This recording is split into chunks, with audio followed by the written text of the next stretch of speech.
안녕하세요, 여러분. 젊은 할머니입니다. 제 채널에 찾아와 주셔서 감사합니다. 오늘은 농촌에 계신 분이라면 절대 놓치면 안 되는 소식, 바로 농어촌 기본소득 시범사업 이야기를 들려드릴게요. 혹시 이장님께 소식 들으셨나요? 시범 지역에 거주하고 계신 분들은 이미 내용을 전해 들으셨을 텐데요. 행여라도 놓치신 분들을 위해 오늘 자세하게 정리해서 알려드리려고 합니다. 특히 이번에 지원 대상 지역이 크게 늘었다는 점, 꼭 끝까지 들어보세요. 농어촌 기본소득이란 농어촌 기본소득은 말 그대로 농촌에 사는 주민들에게 기본소득 형태로 일정 금액을 지급하는 제도예요. 그냥 주는 돈이 아니라 농촌 경제를 살리고 앞으로 어떤 정책이 효과적인지 실험해보는 중요한 시범사업이죠. 이 사업은 처음에 7개 군만 선정되었습니다. 전국에서 농촌 특성이 뚜렷하고 또 사업을 추진하겠다는 의지가 높았던 지역들이죠. 경기도 연천, 강원도 정선, 충청남도 청양, 전라북도 순창, 전라남도 신안, 경상북도 영양, 그리고 경상남도 남해. 이 7곳이 처음 시범사업에 선정된 지역입니다. 시범사업 확대 소식. 그런데요, 여기서 정말 반가운 소식이 있습니다. 국회 예산안 심의 과정에서 원래 정부가 세웠던 예산보다 무려 2배나 더 늘어났어요. 당초 예산이 약 1,700억 원이었는데 약 3,400억 원으로 확정되면서 시범 지역도 7곳에서 5곳이 추가되어 무려 총 12지역으로 확대되었습니다. 추가로 선정된 지역은 바로 경상북도 봉화, 충청북도 옥천, 전라북도 진안, 전라북도 장수, 그리고 전라남도 곡성. 이렇게 5곳이 새롭게 포함되며 이제 총 12개 군이 시범 사업에 참여하게 된 거죠. 누가 받을 수 있나요? 그럼 누가 받을 수 있느냐? 해당 지역에 주민등록을 두고 30일 이상 거주하는 주민이라면 모두 받을 수 있다고 합니다.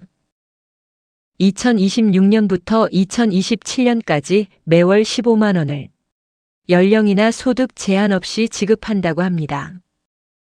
하지만 현금 형태가 아니라 지역 사랑 상품권으로 지급되는 점을 꼭 확인하세요.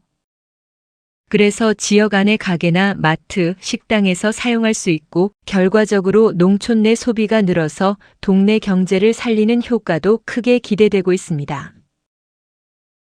선정 기준. 그렇다면 선정 기준은 무엇이었을까요? 농림축산식품부에서 밝힌 내용에 따르면 지금 농촌은 인구 감소와 고령화로 인해 활력이 급격히 떨어지고 소멸 위험이 커지고 있죠. 그래서 전국 69개 인구 감소 지역을 대상으로 공모가 진행됐고 그 중에서 사업을 가장 효과적으로 추진할 수 있는 곳들을 선정한 겁니다. 선정 기준은 크게 3가지예요. 첫째, 지역의 소멸 위험도와 발전 정도. 둘째, 지자체가 실제로 사업을 제대로 추진할 수 있는지. 셋째, 기본소득과 연계해 어떤 성과를 낼 수 있을지. 또 조례 제정 여부나 이미 비슷한 정책을 해본 경험, 추진 의지 같은 부분도 종합적으로 평가했다고 합니다. 시범사업의 의의. 이 시범사업은 단지 돈을 준다는 차원을 넘어서 있습니다. 가장 중요한 목적은 농어촌 소멸을 막는 것이에요. 경기도 연천은 접경지역 특성 때문에 젊은 인구가 꾸준히 빠져나가고 있고 강원 정선은 산지가 많아서 농업 기반이 점점 약해지고 있습니다. 충남 청양은 고령화율이 전국에서 가장 높은 지역 중 하나이고요. 전북 순창은 장류 산업으로 유명하지만 인구 감소 폭이 큽니다. 전남 신안은 섬 지역이 많아 접근성이 낮고 경북 영양 역시 고령화가 심각한 대표적인 농촌 지역입니다. 그리고 경남 남해는 아름다운 관광지지만 실제 거주 인구는 줄고 있죠. 추가 선정된 지역들도 사정은 비슷합니다.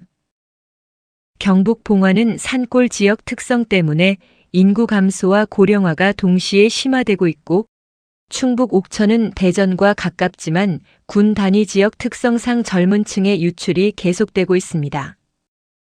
전북 진안은 산악 지형이 많아 산업 기반이 약한 편이고, 전북 장수는 고위 해발지대라 농사 여건이 까다롭습니다. 마지막으로 전남 곡성은 섬진강과 산지로 둘러싸인 전형적인 농촌 지역이라 정주 여건이 제한적이죠. 이 모든 지역의 공통점은 소멸 위험이 높다는 것입니다. 이런 배경을 가지고 있어서 이번 시범 사업의 파급력이 더욱 주목받고 있습니다. 그동안 열악한 환경 속에서도 지역을 지켜온 주민들의 역할을 인정하고 그 공익적 기여에 대해 제대로 보상하자는 의미도 큽니다. 그리고 지역 사랑 상품권이 돌아다니면서 동네 장터, 식당, 작은 가게들까지 활기를 찾게 되니까 지역 경제 전반에 긍정적 영향을 줄 것으로 기대되죠. 활용 방법. 상품권을 받으면 어떻게 쓰면 좋을까요? 지역사랑 상품권은 사용 가능한 업종이 정해져 있고 대형마트나 온라인 쇼핑몰에서는 사용할 수 없는 점 다들 알고 계시죠? 제가 몇 가지 활용 방법을 알려드릴게요. 첫째, 전통시장 장보기. 둘째, 동네 식당이나 카페 이용하기. 셋째, 농산물 직거래 장터에서 지역 농산물 사기. 이런 식으로 쓰면 상품권이 마을에 그대로 순환돼서 동네 상권에도 큰 도움이 됩니다. 오늘 내용 다시 한번 간단히 정리해 드릴게요. 농어촌 기본소득 시범사업은 총 12개 군으로 확대됐고 2026년부터 2027년까지 매달 15만 원의 지역사랑 상품권이 지급됩니다. 농촌 소멸을 막고 지역 경제를 살리기 위한 정말 중요한 정책이에요. 해당 지역 농촌에 사시는 분들, 이번 소식 꼭 기억해 두셨다가 혜택 놓치지 마세요. 시범 사업에 선정된 지역에 계신 주민분들 진심으로 축하드립니다. 그동안 적은 인구와 부족한 기반시설 속에서도 묵묵히 지역을 지켜오신 만큼 이번 기본소득 지원이 여러분의 삶에 조금이나마 숨통을 틔워주는 계기가 되길 바랍니다. 특히 오랜 시간 농촌을 떠나지 않고 어르신 한 분 한 분이 공동체를 붙잡아온 그 노력이 드디어 인정받은 셈인데요. 지역사랑 상품권 15만 원이 전부는 아니지만 이 작은 지원이 지역 경제를 살리고 주민분들 생활에도 작게나마 힘이 되길 응원합니다.